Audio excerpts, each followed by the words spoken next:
নমস্কাৰ এই মুহূৰ্তত এটা অত্যন্ত গুৰুত্বপূৰ্ণ খবৰ দিব বিচাৰিছো দায়িত্ব পালনত ব্যৰ্থ হিমন্ত বিশ্ব শৰ্মা আৰু নিজৰ দুখ লুকুৱাবৰ বাবে এতিয়া মুখ্যমন্ত্ৰীয়ে মিয়াক টাৰ্গেট কৰিছে এবাৰ হিমন্ত বিশ্ব শৰ্মাক এক প্ৰকাৰৰ হুংকাৰ দিছে এবিএমচিৰ ফালৰ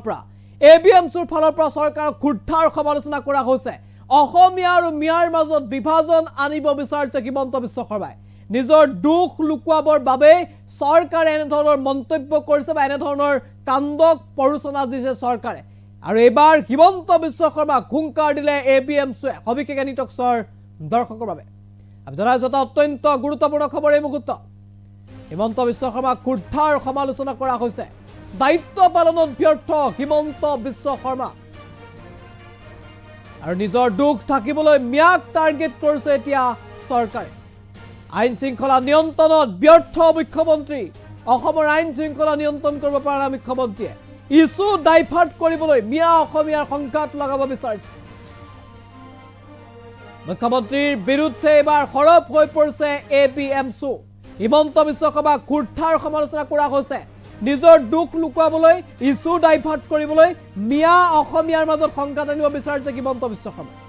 এবাৰ এবিএমচিয়ে হিমন্ত বিশ্ব শৰ্মাক সমালোচনা কৰিছে নিজৰ দুখ লুকুৱাবলৈ হিমন্ত বিশ্ব শৰ্মাই এনে ধৰণৰ কাম কৰিছে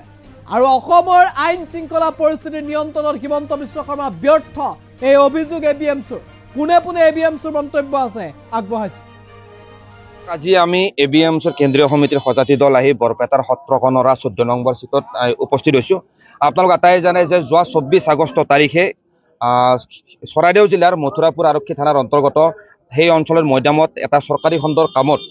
জড়িত হৈ থকা আমাৰ বৰপেটা জিলাৰ 9জন যুৱক আৰু আমাৰ গোৱালপাৰা জিলাৰ 6জন যুৱক মুঠ 15জন যুৱক অৰ্থাৎ শ্ৰমিকক সেই অঞ্চলত শিৱসাগৰ জিলা বিজেপিৰ সভাপতি ময়ূৰ বৰগোহাঁইৰ নেতৃত্বত তাত সাংঘাতিকভাৱে শাৰীৰিকভাৱে মাৰধৰ কৰা হৈছিল আৰু তাৰ পৰা খেদি পঠিওৱা হৈছিল ইতিমধ্যে সেই ভিডিঅ' সেই সময়ত ভাইৰেল হৈ পৰিছিল কিন্তু সেই সময়ত অসম চৰকাৰৰ তৰফৰ পৰা বা শিৱসাগৰ জিলা প্ৰশাসনৰ তৰফৰ পৰা সেই ভিডিঅ'টোৰ পুৰণি ভিডিঅ' বুলি কোৱা হৈছিল কিন্তু আজিৰ তাৰিখত এইখিনি কথা পোহৰলৈ আহিছে যে সেই ভিডিঅ'টো সম্পূৰ্ণ অৰিজিনেল প্ৰকৃত ভিডিঅ' আছিল আৰু এই ভিডিঅ'টো 24 তাৰিখ অৰ্থাৎ 24 আগষ্ট তাৰিখে নিশাৰ ভাগত ৰেকৰ্ড কৰা হৈছিল আৰু উক্ত ভিডিঅ'ত যিসমূহ শ্ৰমিকৰ ওপৰত আক্ৰমণ কৰা হৈছিল নিৰ্মমভাৱে প্ৰহাৰ কৰা হৈছিল পিঠি ফালি দিয়া হৈছিল কুবাই সেই শ্ৰমিকসকলক আহি আমি ইয়াত বিচাৰি পাইছো আৰু সেই শ্ৰমিকসকলে ইতিমধ্যে বৰপেটা সদৰ আৰক্ষী থানাত উক্ত বিষয়ত এজাহাৰ দাখিল কৰিছে 24 আগষ্টৰ নিশা তেখেতসকলে মাৰ খাই তাৰ পৰা পানৰ ভয়ত পলাই আহি তেখেতসকলে 26 তাৰিখে বৰপেটা সতৰকণাত আহি উপস্থিত আহি এই অঞ্চলৰ জাতীয় সংগঠন বিশেষকৈ কৃষক মুক্তি সংগ্ৰাম সমিতিৰ বিষয়ববীয়াসকলৰ সৈতে তেখেতসকলে কথা পাতি ইতিমধ্যে বৰপেটা সদৰ আৰক্ষী থানাত এজাহাৰ দাখিল কৰিছে আৰু আমি এবিএমচি কেন্দ্ৰীয় সমিতিৰ সজাতি দল আহি ইয়াত উপস্থিত হৈ উক্ত শ্ৰমিকসকল উক্ত যুৱকসকলৰ সৈতে কথা পাতিছো তেখেতসকলৰ শাৰীৰিক অৱস্থাৰ বুজ লৈছো আৰু ইয়াত আমি আহি আচলতে হতবাক হৈ পৰিছো কেনেকৈ এইখন ভাৰতৰ প্ৰকৃত ভাৰতীয় নাগৰিকক শিৱসাগৰ বা উজনি অসমত কাম কৰিবলৈ যোৱা অৱস্থাত কেনেকৈ একাংশ ব্যক্তিয়ে এনেকৈ নিৰ্মমভাৱে কেনেকৈ প্ৰহাৰ কৰিব পাৰে সেই প্ৰশ্ন আমি উত্থাপন কৰিছো আৰু যি সময়ত এই ঘটনাটোৰ ভিডিঅ' সমগ্ৰ অসমত সমগ্ৰ ভাৰতবৰ্ষত ভাইৰেল হৈ পৰিছে এতিয়ালৈকে অসম চৰকাৰে কোনো ধৰণৰ ব্যৱস্থা গ্ৰহণ কৰা নাই সেয়া সম্পূৰ্ণভাৱে দুৰ্ভাগ্যজনক আৰু আচৰিত কথা আজি আমি এবিএমচিয়ে স্পষ্টভাৱে বৰপেটা সত্ৰকণৰাৰ এই বজাৰত থিয় হৈ আমি স্পষ্টভাৱে ক'ব বিচাৰিছো যে উক্ত 24 আগষ্টৰ নিশা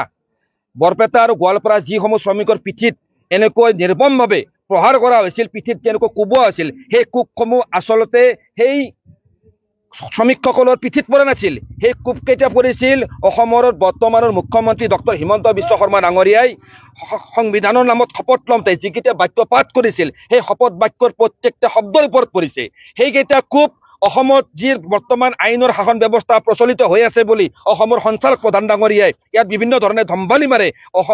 এই ভাৰতৰ আইনৰ শাসন ব্যৱস্থাৰ ওপৰত পৰিছে সেইকেইটা খুব ভাৰতৰ সংবিধানৰ ওপৰত পৰিছে সেইকাৰণে আমি এবিএমচি স্পষ্টভাৱে আহ্বান জনাইছো বৰপেটা আৰক্ষী থানাত ইতিমধ্যে এজাহাৰ দাখিল কৰা হৈছে এই এজাহাৰৰ ওপৰত ভিত্তি কৰি উক্ত সমগ্ৰ ঘটনাৰ যি হলনায়ক শিৱসাগৰ জিলা বিজেপিৰ সভাপতি ময়ূৰ বৰগোহাঁইক আমি শীঘ্ৰে গ্ৰেপ্তাৰ কৰি আইনৰ আওতালৈ আনিবলৈ দাবী জনাইছো আৰু আমি উজনি অসমত যিসমূহ কৰ্মৰত অৱস্থাত শ্ৰমিকসকল আছে এই শ্ৰমিকসকলৰ নিৰাপত্তা দাবী কৰিছো আজি অসমৰ গৃহ বিভাগৰ দায়িত্বত থকা হিমন্ত বিশ্ব শৰ্মা ডাঙৰীয়া চূড়ান্তভাৱে নিজৰ দায়িত্ব পালনত ব্যৰ্থ হৈছে যোৱা এইখিনি সময়ত তেখেতে অসমৰ বিশেষকৈ সংখ্যালঘু মুছলমানসকলৰ বিৰুদ্ধে যিসমূহ কটু মন্তব্য সাম্প্ৰদায়িক মন্তব্য প্ৰদান কৰিছে সেই মন্তব্যৰ দ্বাৰা আচলতে তেখেতে যে বিভিন্ন সময়ত বিভিন্ন ইস্যু ৰূপায়ণত ব্যৰ্থ হৈছে সেই ব্যৰ্থতাৰ পৰা ইস্যুসমূহ তেওঁ ডাইভাৰ্ট কৰিব বিচাৰিছে আৰু অসমৰ সংখ্যালঘু মুছলমানসকলক সব টাৰ্গেট হিচাপে ব্যৱহাৰ কৰিছে আমি এবিএমছৰ স্পষ্টভাৱে আহ্বান জনাইছো যে কোনো কাৰণতে অসমত যাতে সাম্প্ৰদায়িক সংঘাত সৃষ্টি কৰিব পৰা কোনো শক্তিকে যাতে কেতিয়াও প্ৰশ্ৰয় দিয়া নহয় আমি এবিএমছৰ আহ্বান জনাইছো শীঘ্ৰে অসমত আইনৰ শাসন প্ৰতিষ্ঠা হ'ব লাগে আৰু এই বৰপেটা আৰু গোৱালপাৰা শ্ৰমিকসকলৰ ওপৰত যি নিৰ্মমভাৱে প্ৰহাৰ কৰি অসমত এক সাম্প্ৰদায়িক সংঘাত সৃষ্টি কৰিবলৈ যি পৰিকল্পনা কৰা হ'ল এই পৰিকল্পনা ব্যৰ্থ কৰি উক্ত ঘটনাত জড়িত থকা প্ৰত্যেকজন দোষীক গ্ৰেপ্তাৰ কৰি দৃষ্টান্তমূলক শাস্তি প্ৰদানৰ দাবী উত্থাপন কৰিছো আমাৰ এবিএমছৰ কেন্দ্ৰীয় সমিতিৰ সজাতি দল ইয়াত উপস্থিত হৈছে এই বিষয়টো আমি উত্থাপন কৰিছো যোৱাকালি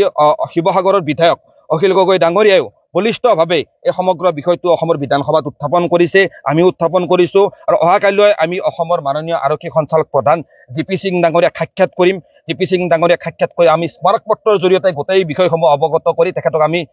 এই বিষয়ত ব্যৱস্থা গ্ৰহণ কৰিবলৈ দাবী জনাম আৰু গুৱাহাটী প্ৰেছ ক্লাবত আমি সংবাদমেল সম্বোধন কৰি সমগ্ৰ বিষয়খিনিৰ ওপৰত এবিএমছৰ দৃষ্টিভংগী স্পষ্ট কৰিম যদি প্ৰয়োজন হয় অসমৰ সংখ্যালঘু ৰাইজৰ ন্যায় নিৰাপত্তা আৰু অধিকাৰৰ বাবে নতুন দিল্লীৰ যন্তৰ মন্ত্ৰতো এবিএমছে ব্যাপক গণতান্ত্ৰিক প্ৰতিবাদী কাৰ্যসূচী গ্ৰহণ কৰিবলৈ ইতিমধ্যে আমি সিদ্ধান্ত গ্ৰহণ কৰিছো কোনো কাৰণতে হিমন্ত বিশ্ব শৰ্মা ডাঙৰীয়াই যে অসমত যে সাম্প্ৰদায়িক সংঘাত লগাব বিচাৰিছে এই পৰিকল্পনা আমি কেতিয়াও সফল হ'ব দিব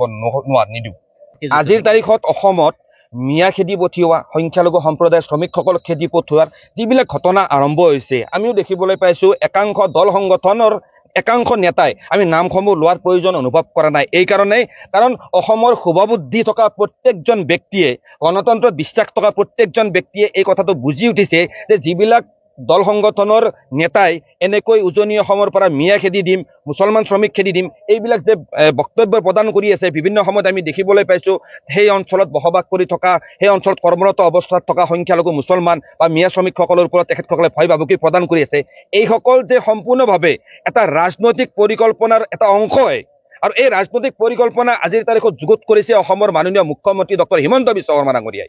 ডক্টৰ হিমন্ত বিশ্ব শৰ্মা ডাঙৰীয়াৰ নেতৃত্বত থকা গৃহ বিভাগ ইমান সক্ৰিয় অৱস্থাত থকাৰ পিছত কেনেকৈ উজনি অসমৰ যিটো আমাৰ ন্যায় আৰু আইন শৃংখলাৰ দায়িত্ব কেনেকৈ সেই কোনোবা দল সংগঠন একাংশ নেতৃত্ব কেনেকৈ ল'ব পাৰিলে